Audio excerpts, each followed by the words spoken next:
राज्यभरामध्ये भाऊबीज उत्साहाच्या वातावरणात संपन्न होत असताना मंत्री भरत गोगावले यांनी देखील भाऊबीज जे आहे ते आपल्या बहिणीसोबत संपन्न केलेले आहे। माझ्यासोबत थेट बोलण्यासाठी भरत गोगावले सर, काय सांगाल आजच्या दिवसाला? आजचा जसा रक्षाबंधनाचा कार्यक्रम असतो तसा भाऊबीजेचा असतो। बहीण भावाला राखी बांधायला येत असते आणि भाऊ भाऊबीजेला बहिणीकडे जात असतो। आज आमच्या 3 बहिणी होत्या, त्यातली एक एक्सपायर झाली, 2 बहिणी आहेत, एक ग्रामीण भागात राहते, एक ठाण्याला राहते।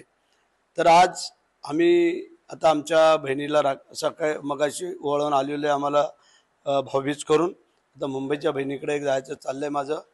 आणि आजचा दिवस हा हिंदूंच्या ह्याच्यातला भावा बहिणीचं अतूट नातं, जसं रक्षाबंधनाने बहीण भावाला राखी बांधून घट्ट नातं करते, तसं भावाचं कर्तव्य असतं भाऊबीजेला जाऊन तिला आपलंसं करणं।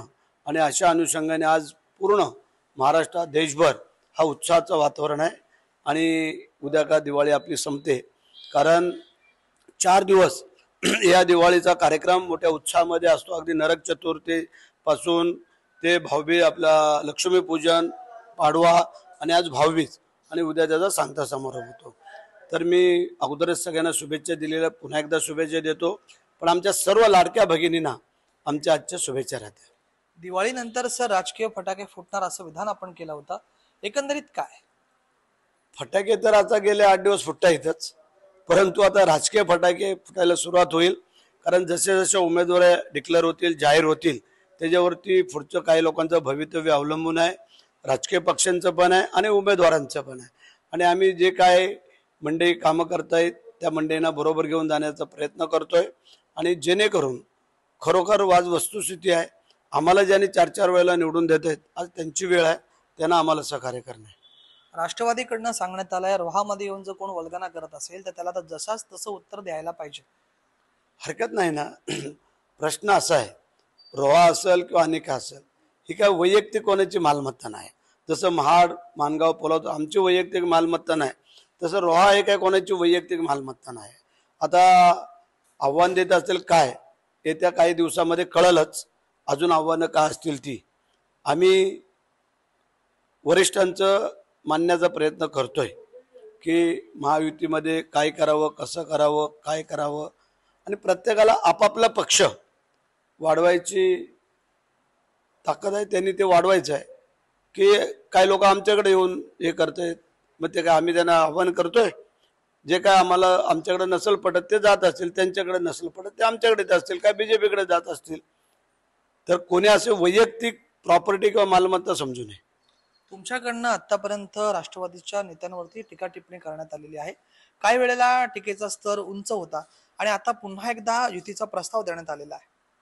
प्रश्न असा आहे, आमच्या नेत्यांकडून आम्हाला महायुतीचा प्रस्ताव आला आणि तो येत असताना आम्ही दोघं मोठे भाऊ आहेत, शिवसेना आणि भारतीय जनता पार्टी, कारण आमच्या 3-3 सीट आहेत या जिल्ह्यामध्ये आणि त्यासाठी आम्हीच पहिला प्रस्ताव सुरू ठेवलेला आहे।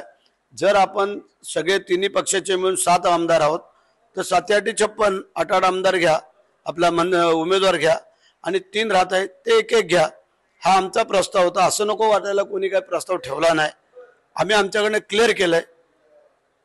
जर कोणाला काही वेगळं वाटत असेल, आमची ती पण तयारी आहे।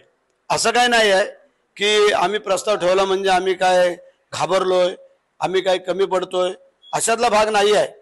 आम्ही आमच्या नेते मंडळींचा रिस्पेक्ट ठेवतोय आणि जर असं कोणाला वाटत असेल तर मग आता घोडा मैदान जवळ आहे, आम्ही आमच्या तयारीला लागलेलो आहोत, तसं काही काळजी करायचं कारण नाही। परंतु आम्ही अजून कोण बसलो नाही किंवा वरिष्ठांनी अजून काही सांगितलं म्हणून आम्ही काही वेगळं वक्तव्य करत नाही। तुम्ही 3 आमदार जे निवडून आलेत त्याच्यामध्ये राष्ट्रवादीचा देखील वाटा आहे, त्यांच्याच सहकार्यामुळे आपण निवडून आलात आणि आता पुन्हा आपणच प्रस्ताव देताय आणि आता 8-8चा प्रस्ताव दिलेला आहे। त्यांच्या सहकार्यामुळे आम्ही 3 आमदार कोण निवडून आलं हे जर कोण बोलत असेल तर ते योग्य नाही। आमच्यामुळे त्यांचे खासदार निवडून आले हे त्यांनी मान्य करावं, लक्षात आलं का? त्यांनी कधी पण तपासावं, आमची तयारी आहे ना। परंतु राजकारणामध्ये असं म्हटलं गेलेलं आहे की 2 पावलं जो पाठीपुढे सरकतो तो पुढे जातो। तो प्रस्ताव आम्ही ठेवलेला आहे, पटलं तर ठीक आहे, नाही पटलं तर ठीक आहे। धन्यवाद सर। हे होते मंत्री भरत गोगावले. त्यांनी स्पष्टपणे सांगितलेलं आहे की मी प्रस्ताव आम्ही ठेवलेला आहे, पटलं तर ठीक, नाही पटलं तर ठीक.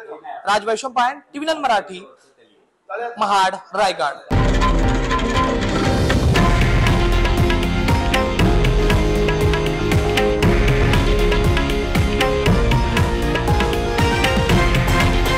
हे आहे देशातील नंबर 1 न्यूज नेटवर्क आणि आपण पाहत आहात TV9 मराठी, एकमेव.